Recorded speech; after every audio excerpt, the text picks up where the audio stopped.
Hello students, welcome to my YouTube channel Pooja NCERT Pathshala. तो देखिए, इस चैनल के माध्यम से हम एनसीईआरटी के सारे सिलेबस को कवर करेंगे। चैप्टर वाइज हम सारा इंट्रोडक्शन को पहले समझेंगे, उसके बाद एनसीईआरटी एक्सरसाइज को सॉल्व करेंगे। तो इसमें हम सबसे पहले क्लास 9th एनसीईआरटी मैथमेटिक्स का सिलेबस को डिस्कस कर रहे हैं। तो सबसे पहले चैप्टर है नंबर सिस्टम। तो देखिए, हमने प्रीवियस क्लासेस में नंबर सिस्टम के बारे में थोड़ा जाना है, समझा है। जैसे कि क्लास 7th, 8th, 6th से हम देखते हुए आ रहे हैं कि नंबर सिस्टम के अंदर कौन कौन से नंबर्स हैं। फॉर एग्जांपल, हमने पढ़ा नेचुरल नंबर, होल नंबर और भी बहुत सारे नंबर्स के बारे में हमने जाना। अब हम क्लास 9th में नंबर सिस्टम के चैप्टर के अंदर दो नए नंबर्स से हम इंट्रोड्यूस होंगे, जो कि है रैशनल नंबर और इरेशनल नंबर। तो रैशनल नंबर, इरेशनल नंबर्स के बारे में पढ़ेंगे। और क्या पढ़ेंगे इसके अंदर हम? Real numbers on their decimal expansion, representing real numbers on the number line. इसी तरीके से इन सब चीज़ों के बारे में हम नंबर सिस्टम चैप्टर के अंदर जानेंगे। उसके बाद आता है जो सेकंड चैप्टर है, पॉलिनोमियल्स। तो देखिए, पॉलिनोमियल्स को जानने के लिए सबसे पहले हमें जानना होगा कि मोनोनोमियल क्या होता है, बाइनोमियल क्या होता है, ट्राइनोमियल क्या होता है।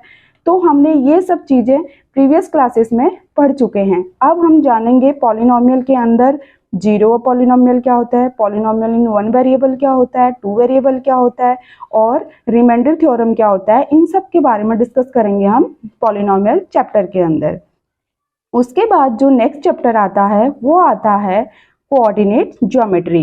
तो हमने कुछ चीज़ें कोऑर्डिनेट ज्योमेट्री के बारे में प्रीवियस क्लासेस में भी डिस्कस किया हुआ है, हम उनके बारे में जाना है हमने।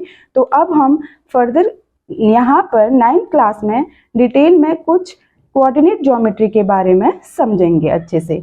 उसके बाद जो 4th चैप्टर आएगा वो आएगा हमारा linear equation in two variable. तो देखिए, हमने प्रीवियस क्लासेस में क्या क्या जाना। लीनियर इक्वेशन के अंदर हमने वन वेरिएबल्स के बारे में डिस्कस किया था, उसके बारे में हमने प्रीवियस क्लासेस में पढ़ा हुआ है। अब हम 9th क्लास में linear equation in two variables के बारे में जानेंगे।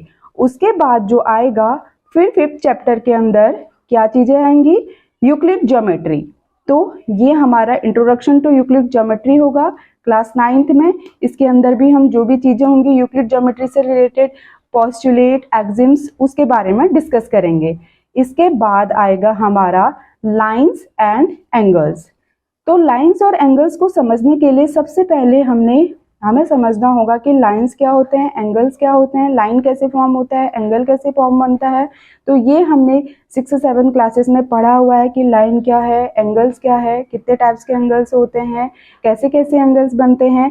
और अब इसके बारे में डिटेल में हम 9th क्लास में फिर पढ़ेंगे। फिर इसके बाद जो चैप्टर आएगा वो आएगा ट्रायंगल्स।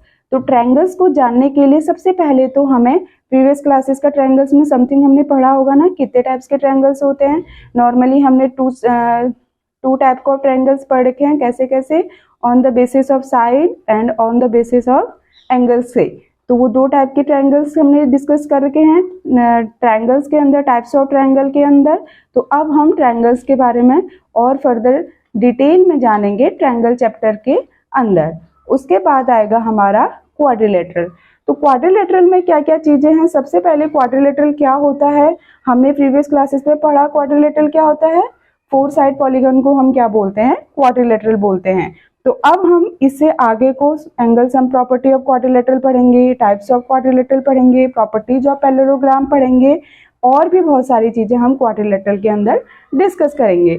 उसके बाद जो 9th चैप्टर आएगा वो आएगा areas of parallelogram and triangles. तो पैरेललोग्राम और एरिया, ट्रायंगल का एरिया कैसे फाइंड आउट करते हैं वो हम जानेंगे 9th चैप्टर के अंदर।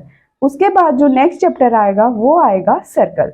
तो सर्किल के बारे में जो भी डिस्कशन करना होगा हम करेंगे सर्कल चैप्टर के अंदर। फिर आएगा कंस्ट्रक्शन। कंस्ट्रक्शन भी हमने थोड़ा बहुत जाना हुआ है कि एंगल कैसे बनाते हैं, और भी जो डिटेल में पढ़ेंगे वो कंस्ट्रक्शन चैप्टर के अंदर हम पढ़ेंगे। उसके बाद आएगा हीरोन फार्मूला। हीरोन फार्मूला क्यों यूज किया जाता है? एरिया और ट्रायंगल को निकालने के लिए हीरोन फार्मूला यूज किया जाता है। तो देखेंगे हम इस चैप्टर के अंदर हीरोन फॉर्मूला की हेल्प से एरिया ऑफ ट्रायंगल कैसे फाइंड आउट करते हैं। उसके बाद आएगा सरफेस एरियाज एंड वॉल्यूम्स। तो सरफेस एरियाज एंड वॉल्यूम को समझने से पहले हमें समझना होगा कि शेप्स क्या होते हैं। ये हमने 7th क्लास में पढ़ा हुआ है और 6th क्लास में भी जाना हुआ है, वहाँ से इंट्रोडक्शन शुरू हुआ था।